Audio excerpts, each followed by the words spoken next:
Perfect. So today, like our newsletter said, I'm going to be talking about de-escalation for couples. My name is Diana Parlante, and I am a licensed marriage and family therapist associate.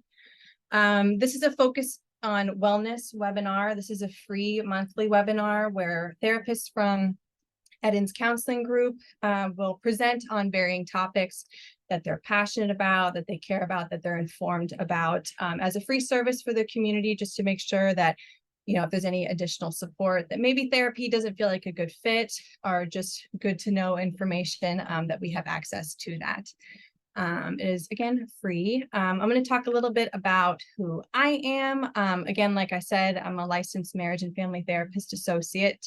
I have my bachelor's in human development and family studies, and I have my master's in marriage and family therapy. I've exclusively wanted to work with couples since I was in grad school.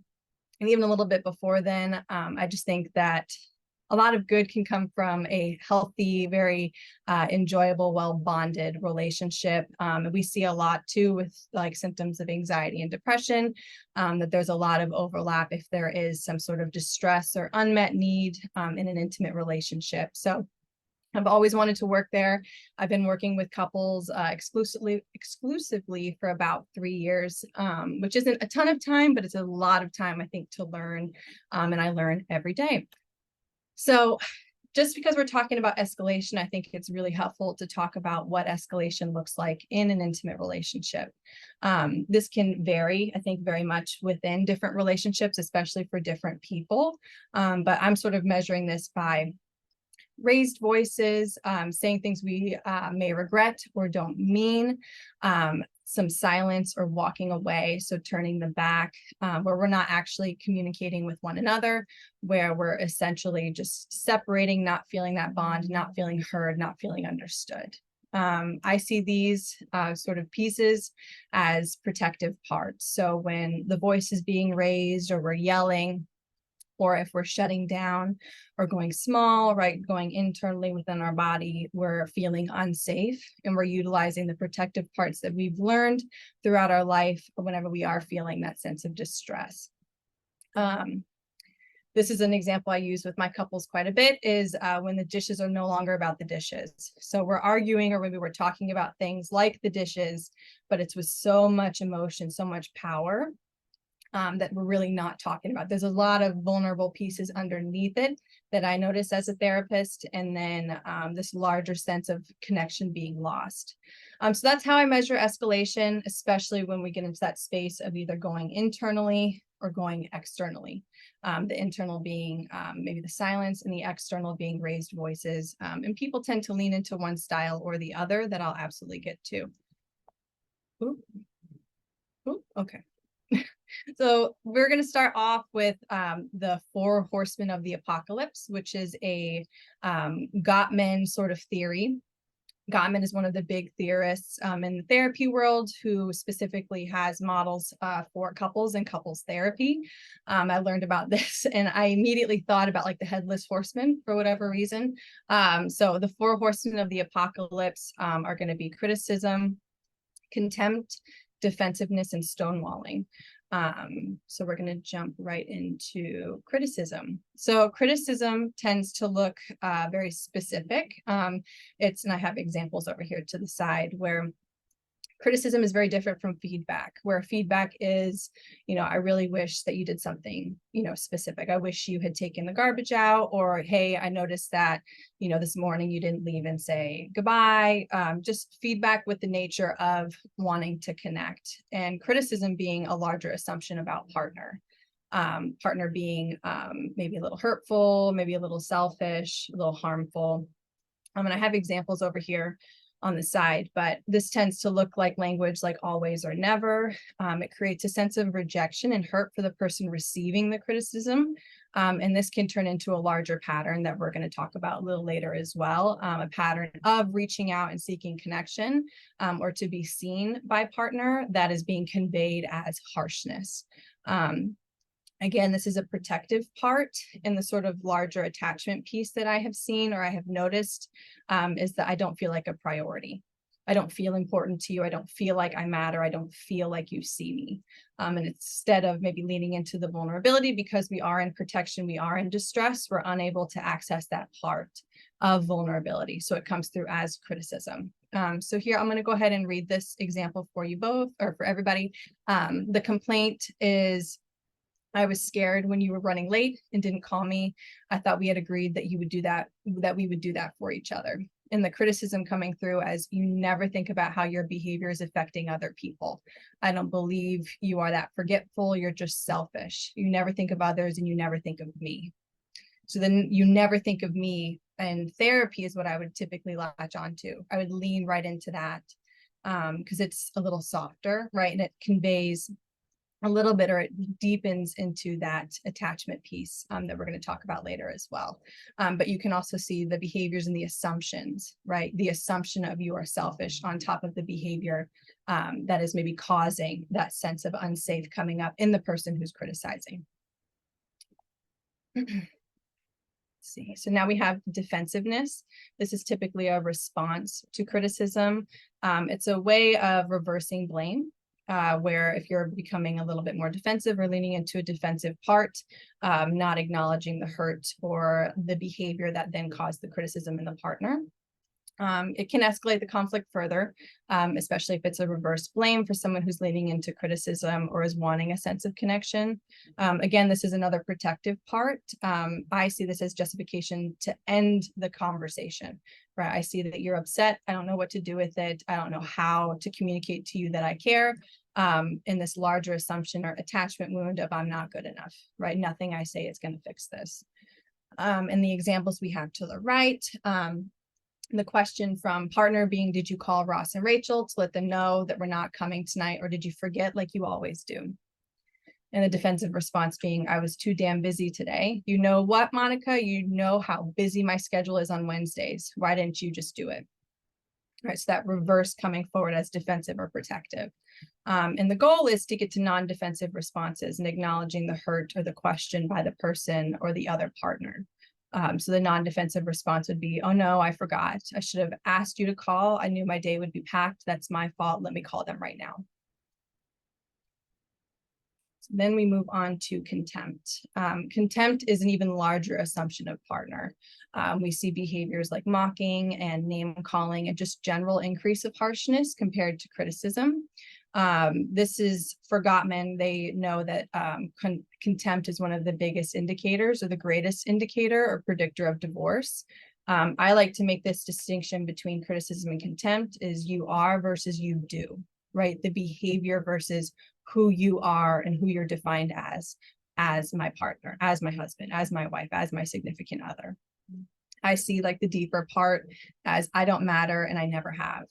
This is a very, very desperate attempt for connection, right? Where it looks like from the receiver of this, right? That this is so harsh. This is so hard to hear. This isn't true. This is not me, right? But what the person who is experiencing that contempt is looking for is to be seen, to feel like they matter, right? But again, protective parts that don't create connection, they create disconnect. And here's the example to the right. You're tired, cry me a river. Who watches the kids? I'm running around like mad to keep this house going. And all you do when you get home from work is flop down on that sofa like a child and play those idiotic video games. I don't have time to deal with another kid. Could you be any more pathetic? You're a lousy husband. I can't even look at you right now. You disgust me. Very harsh, right? And this isn't an abnormal pattern that couples fall into, right? Again, these are protective parts. These are moments that maybe don't define a particular relationship, but we're wanting to manage, right? This is the escalation that we're going to talk about today on how to de-escalate from. So then we have stonewalling. Stonewalling is not particularly verbal. It's a visible shutdown. It's visible silence, where I used the example earlier today of turned back, where it can feel like your partner's turned away from you, and they might also be physically turning away from you. Again, this is a response to contempt. This is the more extreme part of defensive. So this is when the intensity is cranked up a little bit. This sort of pattern of stonewalling is really difficult to stop because it's a really large protective part. It's typically associated with flooding or feeling numb or disassociated from body. The language I've put on here as well is nothing I say will fix this. I'm worthless. So it's believing the contempt. It's leaning into that while also compromising identity. So the stonewall is very internal. It's very quiet, and you can see it in body language. Eyes can glaze over, sort of like what we look at for disassociation when there's any sort of instance of trauma. Again, these are all protective parts. So the example to the right is what we would use, because stonewalling isn't particularly verbal. This is what we would use in situations where stonewalling is about to occur. So this is the response. All right, I'm feeling too angry to keep talking about this. Can we please take a break and come back to it in a bit? It'll be easier to work through this after I've calmed down. This is going to be a big part of what we talk about today, is how to manage the escalation, how to build inside of self so the dishes aren't just the dishes, and how to implement that in your relationship. That's our larger goal today. Build inside of self and what you can actually do in your relationship to slow this process down and not to allow these 4 protective parts to control or dictate your relationship. So this is a little quote from Sue Johnson, who's the creator of the model that I use. So I use emotionally focused therapy, and it's one of the most effective models for couples therapy specifically. And I just love her language. I think it's really, really helpful in bringing a lot of understanding to couples about not only what's going on in your body, but how your response, how your experience of emotion and your life prior to this relationship, your protective parts influence your intimate relationship today, how it informs and influences your conflict as well. So here's the quote: effective emotional regulation is a process of moving with and through an emotion rather than reactively intensifying or suppressing it, and then being able to use this emotion to give direction to oneself.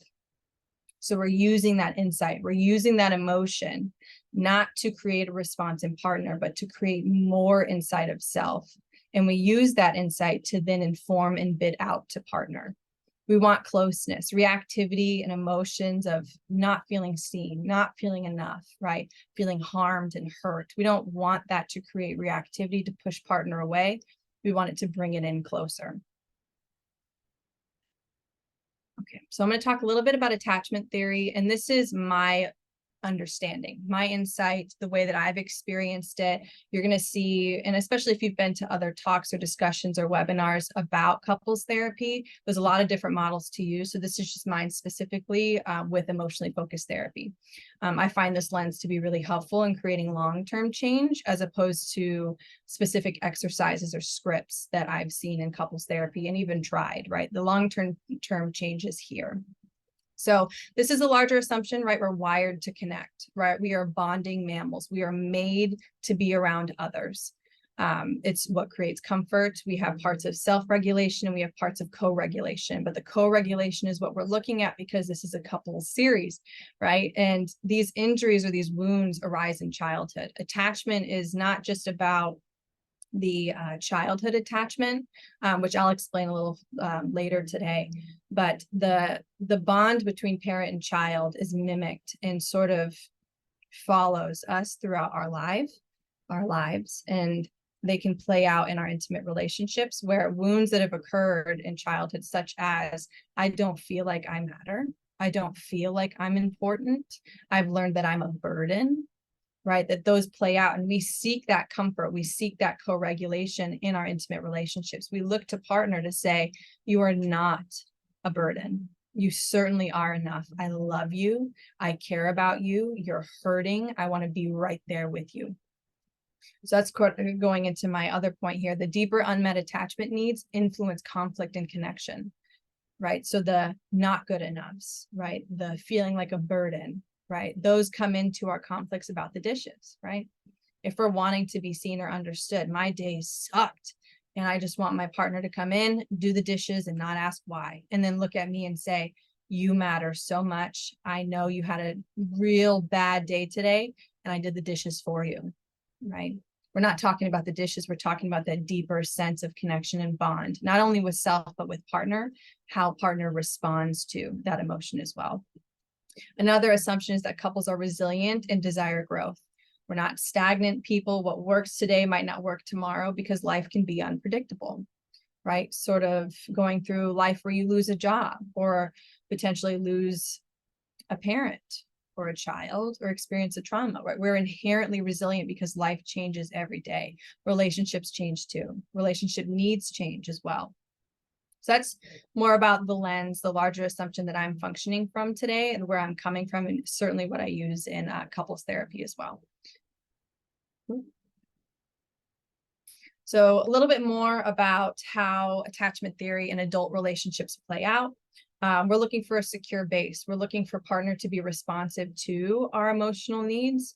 We're looking for accessibility, responsiveness, and emotional engagement. Essentially, that means if you're having that bad day, or if you're feeling alone, or if you've lost somebody that you care about, if a friendship has shifted, if you're experiencing anything that is inherently human, that is a struggle, right? And you look to partner to help you co-regulate, you want them to be accessible. You want them to be responsive and engaged with you, right? That communicates care, that communicates security. So that's the larger goal, right? We're looking for emotional balance, not only within ourselves, but within our partner.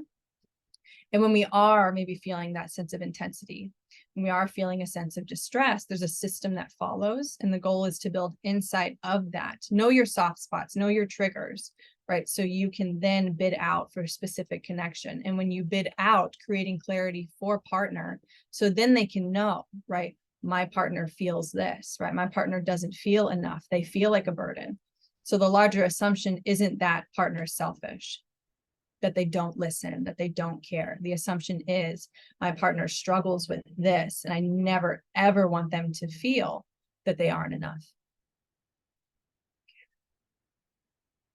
So this is our large diagram of attachment. I don't know if, and I can't see you all. So attachment theory is something that isn't, super hidden, but sometimes people know a little bit about it if they've been to therapy before. And some people, this is maybe a newer sort of understanding of people. So we have the secure attachment, which is the larger goal. I have yet to meet anybody who is securely attached because I think life can just be really challenging and not everybody's perfect. So an insecure attachment style isn't a death sentence. It doesn't make you a burden. And it certainly doesn't mean that you're rigid and set in that pattern. So someone who is securely attached has a positive sense of other and a positive sense of self. Right over here, which essentially can show up as higher self-esteem, really, really comfortable in social situations, comfortable with intimacy, and comfortable with autonomy. So independent decision-making, right? Things that they do independently as who they are. And then when we jump into more of the insecure attachment styles, and again, these can look different. So with specific situations, we might lean into a more avoidant attachment style, or we might lean into more of an anxious attachment style. It changes depending on the severity, but typically we fall into similar patterns. And that disorganized piece at the bottom right is going to be the combination of both. So I'm going to just dive into it a little bit more. So the avoidant attachment style has a positive sense of self with a negative sense of other. So this is what we see with the 4 horsemen that we talked about earlier, right? The defensive and the stonewalling pieces. So when things become difficult, right, the larger tendency is to turn within, right? It's because there's a negative view of other or a high level of avoidance, right? People can be scary.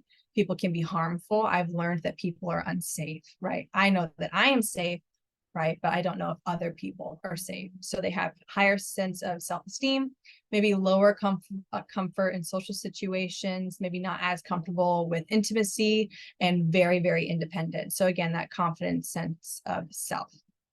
So then we're going to anxious, which tends to have a positive view of other and a negative sense of self, typically having lower sense of self-esteem, comfortable in social situations, and tend to be a little focused on relationships, because relationships are where people with anxious attachment styles feel the most comfortable and accepted, right? What I've seen is that when people tend to have a little bit more of an anxious attachment style, the people that they surround themselves with, the safety people, negate, right, that anxiousness. They make that anxiousness feel a little bit more quiet, right? A little bit less intense, right? Because it's validation, it's external validation, because we have a lower sense of internal validation.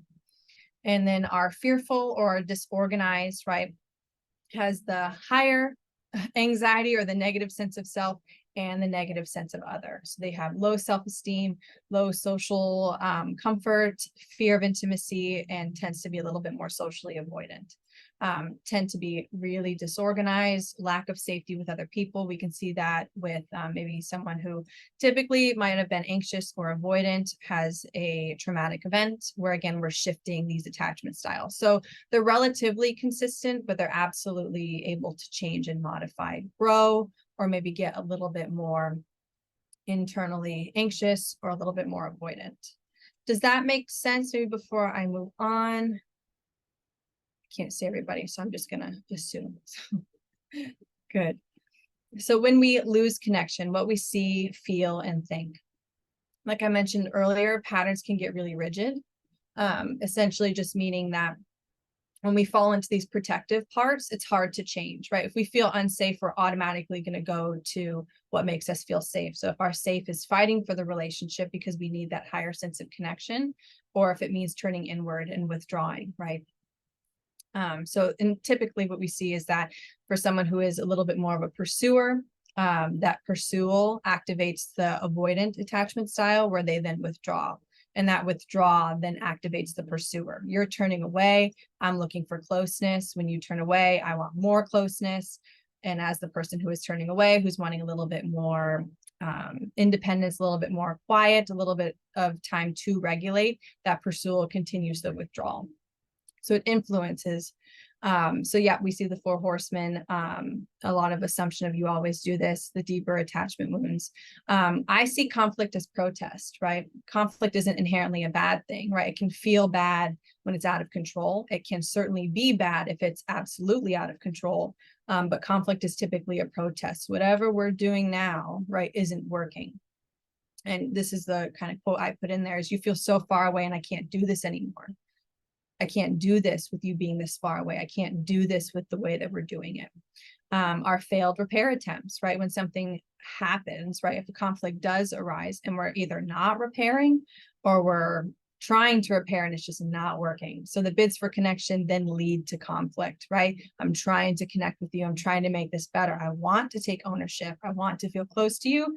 And then all of a sudden it shifts to conflict, right? This larger sense of longing for connection. We want to be seen, right? And we also want to manage our protective parts, knowing when they're coming out, because when we're not having that sense of connection or closeness, right, the protective parts then come out to advocate. My belief, again, this sort of goes with the assumptions of the model, is that change happens when we use more than skill, right? When we use that insight, we use that emotional awareness and that vulnerability to then communicate to partner. That shared experience then changes the meaning, right? If we have a larger sense of we can't repair, or our relationship isn't going well and will never change, right? When you experience something that is different, that's long-term change. It's not a script, it's not a manual, it's not just a book, right? We need to feel that shared experience of trust, of connection, of the bond. This is a TED Talk, but I'm just trying to make sure I'm good on time. I might come back to this if we have time, just because it's a little long, but I love it because she does a really good example of just sort of explaining attachment theory in a really concise and clean way. I'm going to go again. Cool. So this is our negative interaction cycle that I do with every single one of my clients. And it kind of simplifies what we've talked about already today. So I'm going to explain it a little bit, and hopefully if you have any questions, you can let me know if it's unclear. So we have partner A and partner B. At the very bottom right here, I hope you can see my mouse, we have unmet attachment needs or injuries, right? And we have the pursuer and we have the withdrawer. So these are the two little pathways that we take as someone who maybe is a little bit more anxious, right? Negative sense of self, positive view of other, and our withdrawer, positive sense of self, negative view of other, right? So those unmet attachment needs or those injuries could be for the pursuer, right? Our A partner, not feeling heard, not feeling like they're wanted, not feeling like they are enough, right? That sense of hurt. But then we shift, right? Once that attachment wound is hit, we shift to a primary emotion, which is typically fear, pain, or shame. And this eye closed essentially just means that we're unaware of this. This isn't something our partner can see, and it's something that's just happening internally within us. And then we transition to what we can see. What we can see and what our partner can see, right? And our secondary emotion tends to be the anger, rage, frustration, sadness, right? And then we transition to a behavior or perception, right? For our pursuer, that can look like criticism, contempt, can be demands, seeking closeness, right? Looking for that bond, but it's coming off as being critical or harsh, right? And that harshness then activates our withdrawer, our partner B, who then is going to a sense of inadequacy, a sense of isolation, feeling like a burden, feeling that judgment, right? And then they transition to a primary emotion of fear, pain, or shame. And then they go up to something that partner can see and that they are aware of, right? Which is, again, that anger, that frustration, that sadness, right? Then transitioning to a behavior or a perception of silence, shut down, stonewalling, defensiveness. Is that clear? Are there any questions here? No? Okay. Good. So again, things that we see, things that we don't see, but this is our negative interaction cycle. This is the escalation. This is what we're trying to get a manage on. And if we know what the top looks like, and we're really not sure what the bottom looks like, that's what therapy is really, really helpful for, to build that insight so it doesn't feel like you're doing it alone. But you can absolutely do this at home and by yourself. If any of this is resonating with you, this can lead to de-escalation. If you know where you're going, it'll be easier to communicate that vulnerability with partner. And hopefully you get a different response, right? If we're changing the system, it's likely for our partner to then change and modify with us. But sometimes the pattern's really rigid and it's hard to lean into safety, right? So sometimes it can be easy, sometimes it can be difficult. By no means do you have to go to therapy to figure this out. I hope that this is helpful for everybody, but sometimes it is helpful to have a third person coming in who is listening to or seeing things that you might not be able to see or to access. So this is our dance, just a little bit more clarification here. We have our pursuer, right? Comfortable initiating discussion or difficult discussion. So comfortable with a sense of vulnerability. So our inner critic, not our inner critic, the criticism coming through, the one who maybe leans into criticism a little bit more, is saying, actively protesting, this is what's going on. I need something different, right? You're over here doing this and it doesn't feel good, right? So they're comfortable initiating difficult discussion, not necessarily comfortable with vulnerability. Again, that pursuer has that larger need for togetherness. I've seen this language before quite a bit of, I need to fix this problem now. Something's wrong. We need to address it at this very moment. I can't let this problem sit here, create some anxiety. We can't live in the problem. It just overwhelms the system. And I've seen language too, family of origin pieces, right? Cultural family pieces of, in my family, we let it out. If that's yelling, if that's screaming, some self-disclosure here. I come from an Italian family where we typically don't put things in the corner. We typically yell them out. So attempts to get back to safety for somebody who is a pursuer is when they don't feel close, I fight for you. So they engage, they pursue for that connection and that engagement from partner. We have our withdrawer, right? Who they may tend to resolve any sort of discomfort, upset internally and alone by themselves. They have a larger need for separateness, and this larger balance of togetherness and separateness is the human experience, right? We're all looking for a little bit more balance. We don't want too much togetherness to where we don't feel valid and have a sense of identity outside of others. And then we also have this other piece of not wanting too much separateness where we have no sense of connection and feel very isolated and alone. So we're always seeking balance, but people tend to lean into one of these patterns, right? Language being nothing I say fixes anything. I get overwhelmed when conflict arises and I need time to process this. Maybe for the family or the cultural piece, we don't acknowledge these things. This is not something we talk about. I've never had this modeled before. I've never seen my parents fight before. Attempts to get back to safety. I need to think about this more because you're important to me, right? And that larger pattern of avoidance. Okay, so this is a questionnaire and a handout that I give to my clients to build more insight. We want to know, right, where we go. So we have the hyperarousal, which essentially is our pursuer, right? The abnormal increase of responsiveness or verbal engagement, senses of feeling anxious, angry, or feeling out of control. And then we have the dysregulation being our raised voices, when things starting to feel out of control. Again, we're saying things that we may potentially regret. And the little unicorn float is a window of tolerance, right? So if there's external factors, if work is particularly stressful, managing children, right, is being a little bit more stressful, maybe on a day-to-day, our window of tolerance is thinner. So when it comes to our relationships, small things, right, can then create this reactivity or this hyperarousal or hypoarousal. So what we want to do is we want to take care of ourselves, right? Make sure that we're building insight on where our threshold is, right? And we're meeting it where it is. So if we're needing some quality time, if we need to go on a walk, if we need to talk to a family member, we do that. Right? So we're slowly expanding the window of tolerance by taking not only care of yourself, but acknowledging where you are, right? The hypoarousal is that decrease in responsiveness, going internally, going inward, that feeling of being numb, feeling exhausted, that sense of depression. And again, that sense of disassociation or the body shutting down or freezing. And this is a little checklist that you can go through to see where you land.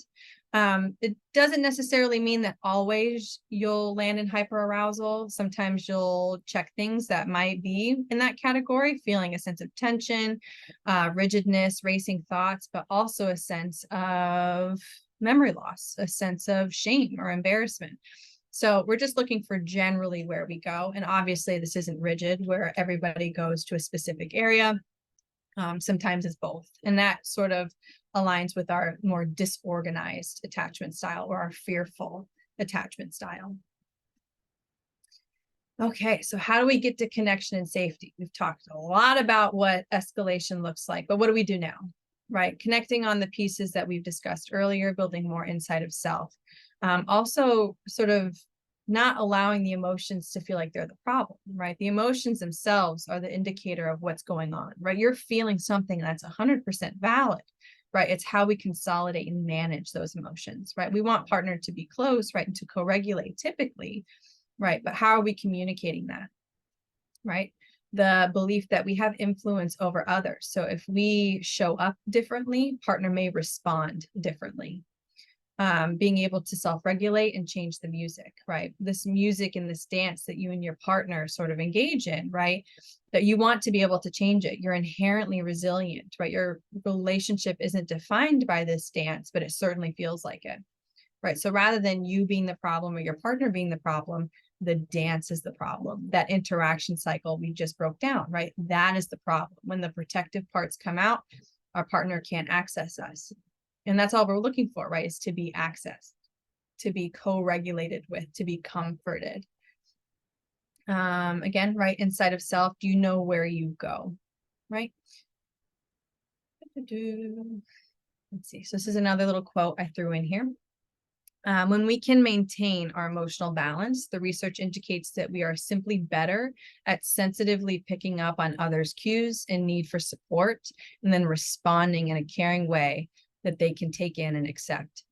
So again, we're looking for emotional balance, not to say that we can't feel anger or we can't feel sadness, right? How we manage those emotions and certainly how we express them if we're looking for responsiveness, right? And again, this isn't something you have to do every day, right? This is something to de-escalate, right? It's all, I mean, generally it's a good thing to do, right? To know how you feel and what you're looking for in those moments, right? We're not perfect. We're going to have moments where we feel anger and it's going to feel out of control, right? But we don't want that to then dictate the bond and the connection that you have with your partner.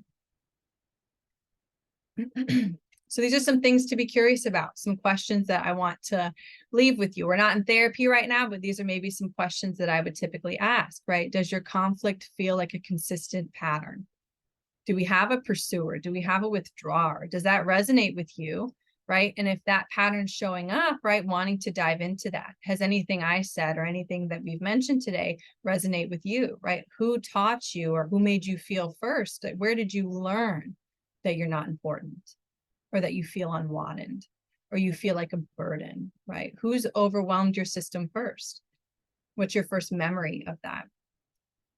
Let's see, where do you go and what influence do you have in your dance, right? Where do you go again, right? Hypo arousal. Are you the pursuer? Are you the withdrawer, right? How do you influence the dance? How do you reach out to your partner, right? Are there consistent soft spots? Are there triggers, right? Is there maybe a specific event in your life where, you know, someone has taught you, maybe a previous intimate partner has taught you that your needs aren't important, that you've learned to compromise your needs to soothe or to maintain a relationship. Sometimes we have really bad relationships that we can heal from, we can talk about, but still our nervous system remembers, it doesn't forget. And then do you notice when the conversation changes or when things shift, especially when they shift sideways, right? Can you notice when you're vulnerable and accessible? And then all of a sudden you feel your nervous system kick up, you're feeling your stomach shift, you're feeling that intensity in your chest, your heart rate starting to increase. Some disclosure here, when I'm nervous, my speech picks up. When I'm escalated and my nervous system is assessing a threat, my cheeks get red.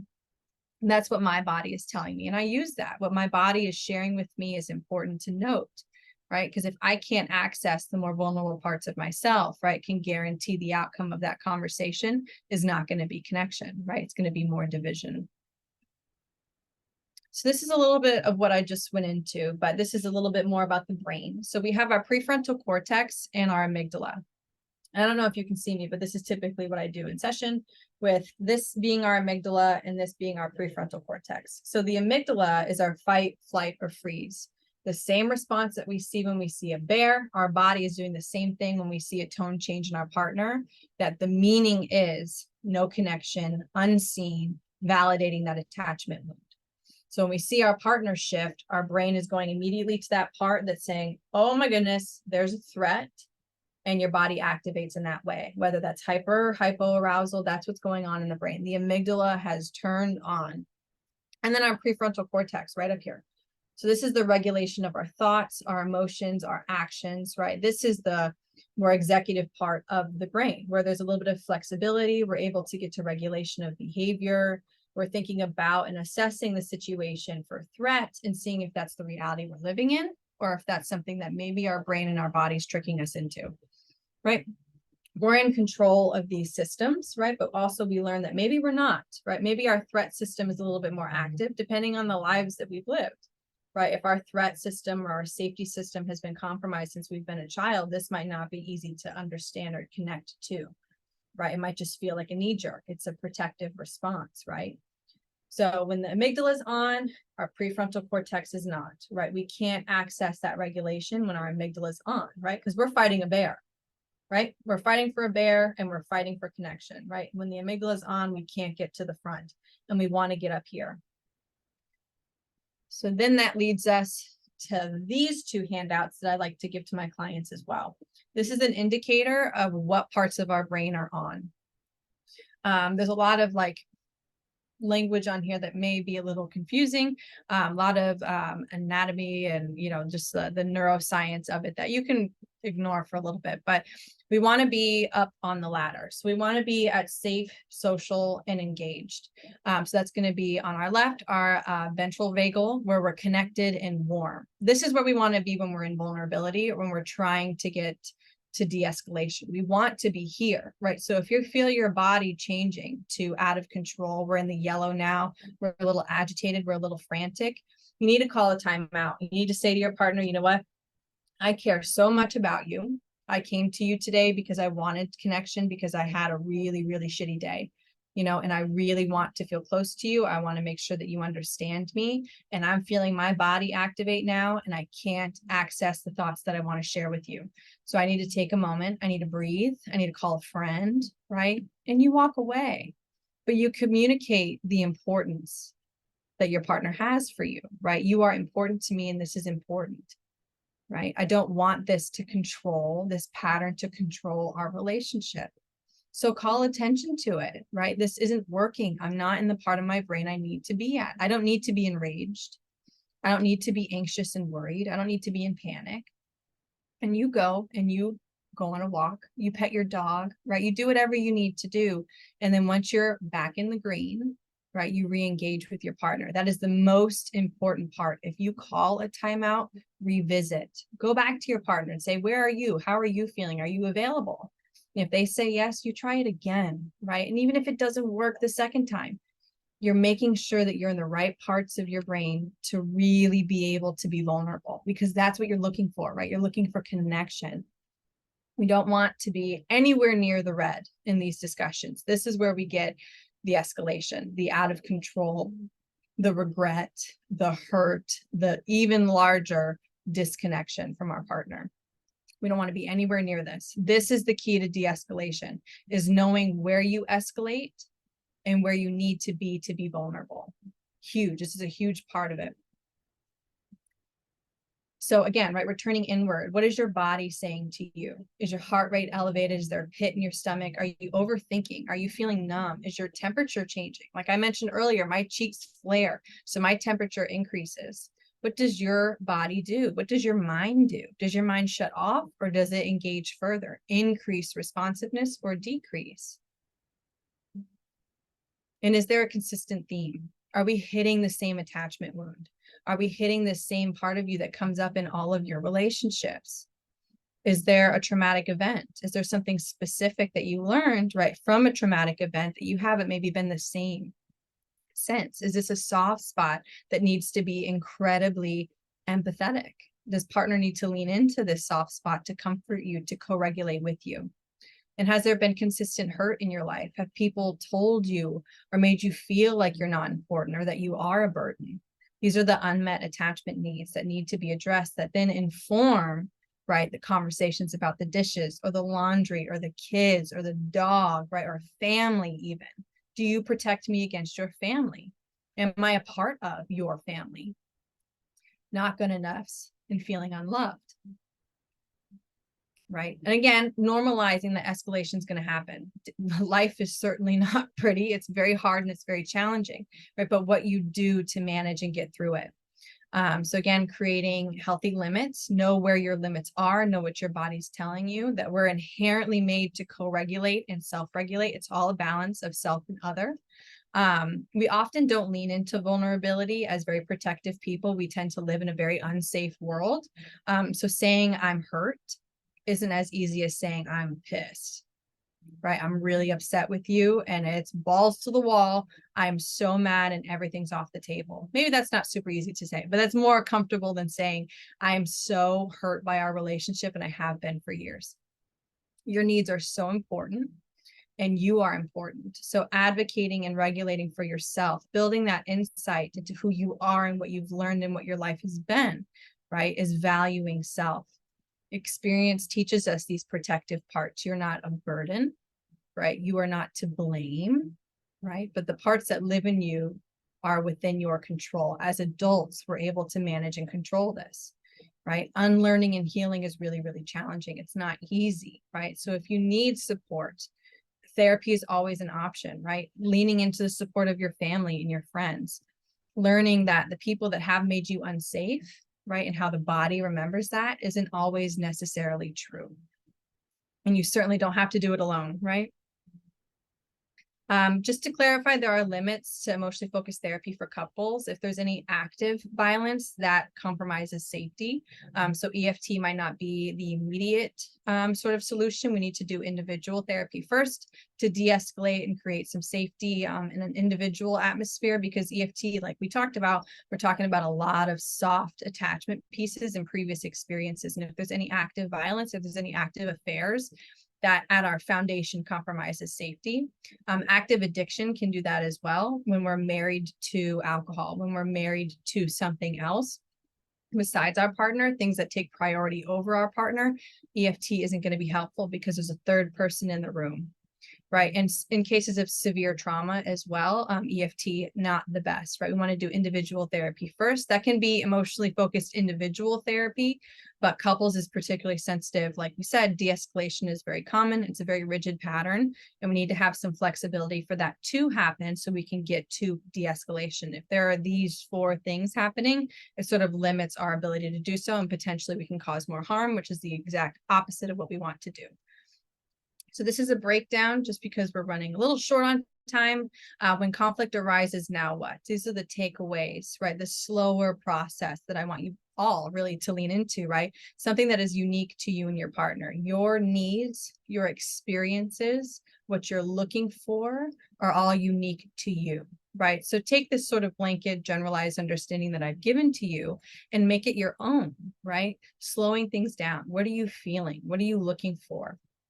How can your partner comfort you, right? Taking a break. If there's some escalation, if there's things that have been said in the past that have gone too far, right? We certainly don't want to do that again. We don't want to limit connection in our bond further, right? So take some time, take a break, take a timeout. And that might feel a little childish, but I think it's so, so helpful. And it's a huge key in creating that change. Self-regulate before we can co-regulate. So then we can lean into that vulnerability once we give our partner access, and our partner can then access us, right? When emotions are more managed, are you returning back, right, to that sense of hurt, to that sense of longing, right? You need to lean back into it, right? Otherwise, again, you're feeling alone, isolated, right? And this cycle is just going to keep going and going and going and going. And we want to break that. Well, this is de-escalation we're talking about. And that's all the information I have. So for more information, you are always welcome to call Edens. You can call or text at these numbers. You can schedule a free consultation with any of our therapists, free 15 minutes. And then I appreciate you all for joining. I believe there's 20-ish people here. So I'll pause for questions, and these are my references. So I'll go ahead and stop sharing my screen if I can figure that out. Cool. All right. Is there any questions for me? Any pieces that are maybe unclear that I can revisit?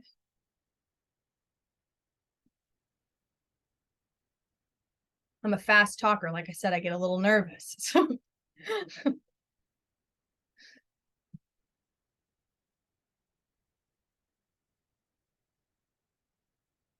see.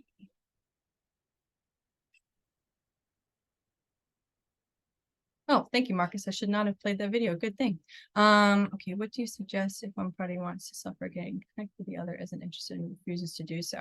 Interesting, right? So there might be what I hear is someone who might lean into wanting some space, wanting a timeout, and that essentially regulates. I want to understand gaslighting in this. Okay, so when it becomes about maybe abusive sort of patterns in relationships, when it comes to specific things like gaslighting or a partner who might not be interested, or whenever they see that back turn, it can create more. Let me clarify. Hold on. Let me answer one question at a time, right? What do you suggest if one party wants to self-regulate and connect, but the other isn't interested and refuses to do so? It's really important that I think we have a baseline and a foundation of what a timeout means. I think some people can fall into patterns of, when I see you taking a timeout, that means that I'm not important, right? And that we're not going to revisit. So that's what I'm understanding there. That when the timeout is called, there's no guarantee that connection is going to be made, or timeouts haven't worked in the past and that needs to be worked through. That is really the foundation here when it comes to de-escalation, is that timeout is needed because we cannot access co-regulation if we're in that state of overwhelm. Wanting to understand gaslighting. Gaslighting isn't a safe pattern. It can be a protective part, but if it's labeled as gaslighting with both partners, right, we want a unit together to then fight that sense of gaslighting. Gaslighting is harmful behavior. We don't want that in a relationship, because that can create a sense of unsafe, because we're living in two different realities, right? We want to have shared reality. Oh, it's going so fast. I'm sorry. I'm trying to keep up. Have I answered the 2 questions? Was that helpful, or is there anything that I've missed in those first 2? We can get a transcript. It wasn't home and hard to go. I believe we are going to have a transcript and it's recorded. Thank you, Marcus. Will we get the PowerPoint and what was the YouTube video? So the YouTube video is a TED Talk by, I can't remember her name, but I believe Marcus said there's going to be a transcript. I can also, you know what, let me just link it here. I'll just link it in this chat. Hold on 1 second. Let me pull it up.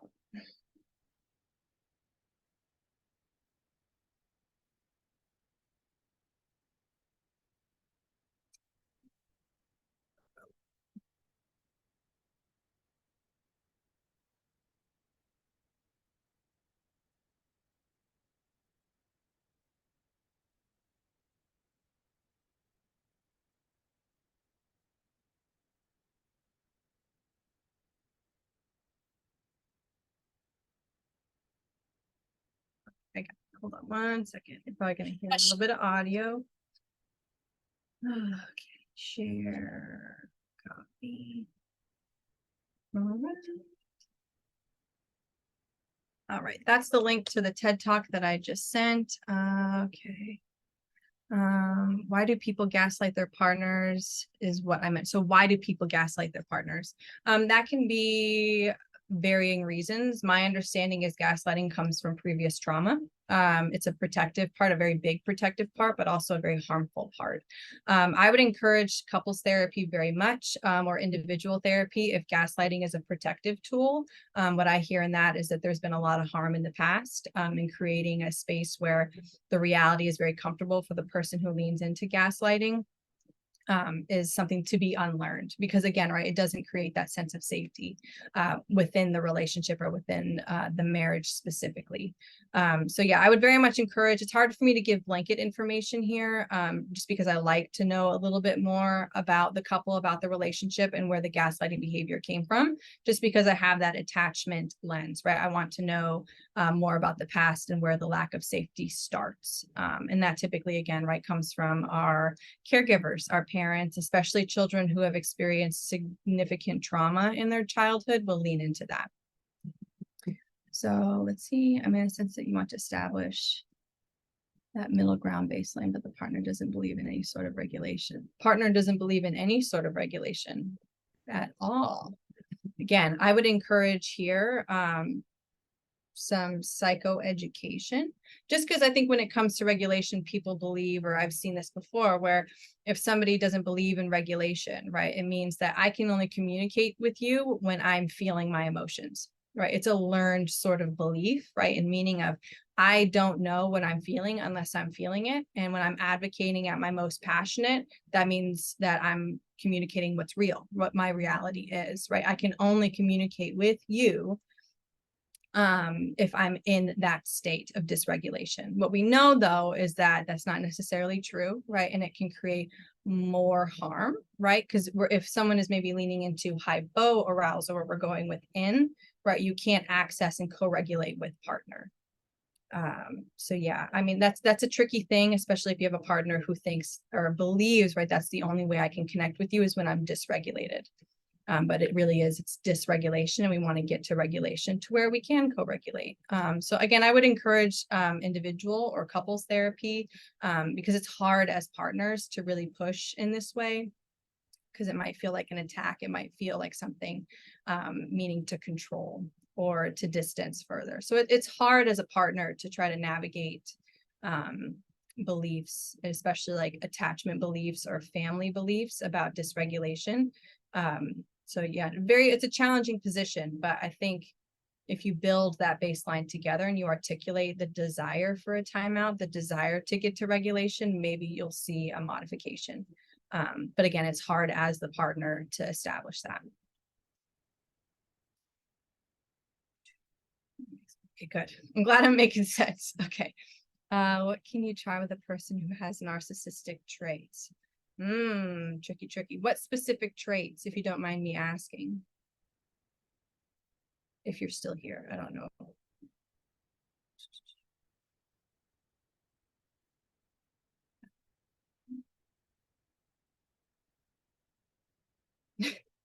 I'm the best.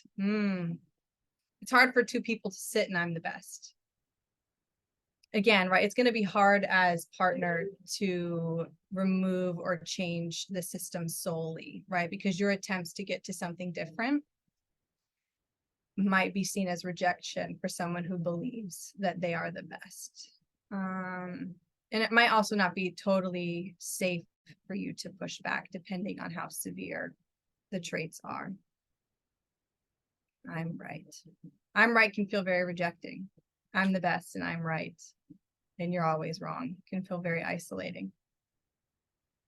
Yeah, that's a tricky one that I would definitely encourage for sure. Because I could give you like a blanket piece here, but again, I want it to be very unique. And it might also be the position you're in as partner that you can't really push back. There are some things that I like to separate too on what's your work as partner and what's work for your significant other who might be having specific protective parts that lean into I'm the best, I'm right, and you're wrong, right? There are things that are your work as partner, and there are things that need to be done on your partner's side to really lean into that empathy and understanding. Certain narcissistic personality disorder behaviors are rooted in trauma, especially childhood trauma. So again, as a partner, it's going to be hard for you to build understanding, to build insight as partner, as opposed to a therapist, or as opposed to somebody who's not in that direct, immediate relationship. Is that helpful? I don't feel like that's particularly helpful. I'm just saying come to therapy, but I just think it's for safety pieces. Yeah. What would you say? Things reach a point when it's not safe to push. The hard limit is dependent on person, right? There's a reason why couples stay in specific relationships. There's a sense of connection. There was a sense of connection, right? But when we get so stuck in a pattern, it doesn't feel like it. So your limit is your limit. Your hard limit is your own. When would you say it reaches the point where it's not safe? Okay, not safe to push is when you feel your body. Your body's going to tell you first. Your nervous system's going to tell you that it's unsafe. We tend to feel things in our body before our mind can catch up necessarily. So I imagine you have a feel for whenever you're leaning in or you're trying to get your partner to see you or to understand you or to just empathize with you, to be there with you. And you're not getting the response that you're looking for, or if it's turning to violence, right? Unsafe is when I lean into sort of violent behaviors, maybe controlling behaviors. In extreme situations, when is the hard limit? When would a relationship fail? Violence is something very tricky to come back from, is typically where I draw the line, but that's not necessarily true, right? We can come back from instances of violence. I would say if there's like extreme sense of control, right? And leaning into you're the problem, this will never change, or language of you are unlovable, right? It tends to lean into those more abusive patterns. Let's see, is there something specific to keep in mind when dealing with teen boys, relationally with teen boys? Could you clarify that for me? Keep in mind, like teaching boys to be regulated within their own body? Just clarify for me. I want to make sure I answer your question.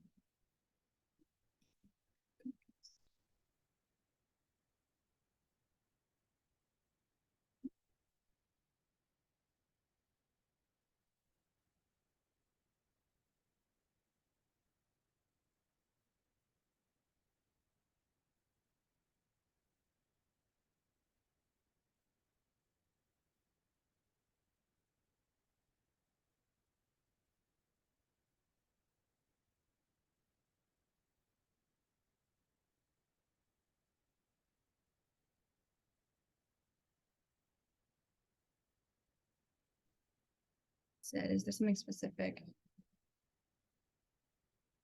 Oh, how to regulate when dealing with maybe children or young boys, right? How to make sure that you're regulated or not escalating with children. Very similar, right?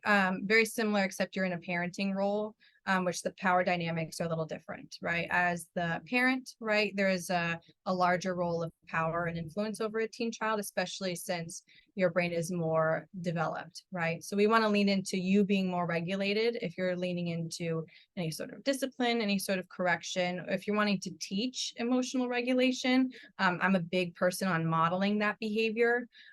Also unconditional or inherent love or acceptance of your child, no matter if they're regulated or dysregulated, modeling that sense of behavior. So that bond shows up as, again, right, what you've already done with your teenage sons, that bond is already there. But if you're noticing specific behaviors that you're wanting to change, or you're wanting to model differently, or if you're experiencing dysregulation within yourself, slowing that down and figuring out where that's coming from.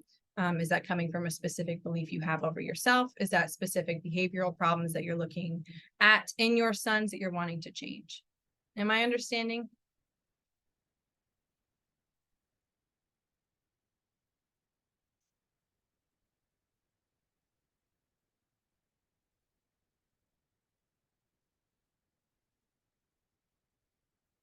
Awesome.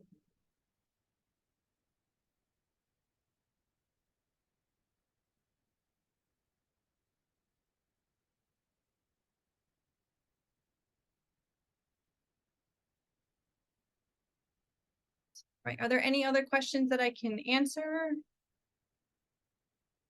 And I'm happy to answer any questions as well. If you want to reach out and have a intake session, or if you'd like to have a free consultation, I'm going to put my email down here as well. So if you have any questions, you can always email me.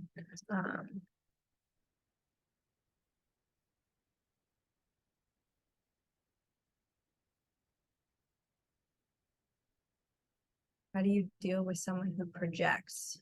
Projects specifically. See, I hear that we're jumping to blame, the protective part of blame, right? It's hard for me to see what I'm doing. I can only see what you're doing, right? So someone who tends to project has a hard time seeing internally, building that sense of insight. When you see that projection coming through, it might be time to pause and stop. Right, because I don't think in that moment you're able to really get to, right, that hurt, that sense of shame. Whatever is, when there's projection, it means it's hard to look at self. So they're having a hard time looking within themselves to see what needs to be modified or changed, or whatever need is not being met for you specifically. Guilt and shame are the really, really big ones that we see as primary emotions, right? And when those trigger, we have all the protective parts that come through. Is that helpful?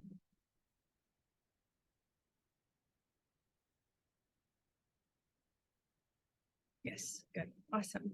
Well, it was wonderful to spend time with you all. I know we went a little bit over and we've lost some people, but I truly have enjoyed being able to share this information with you all. If you would like a intake session, if you would like a consultation, again, more than happy to do that. If you have specific questions for me that were unanswered today, please feel free to email me. You can give me a phone call as well. Okay. Wonderful, wonderful.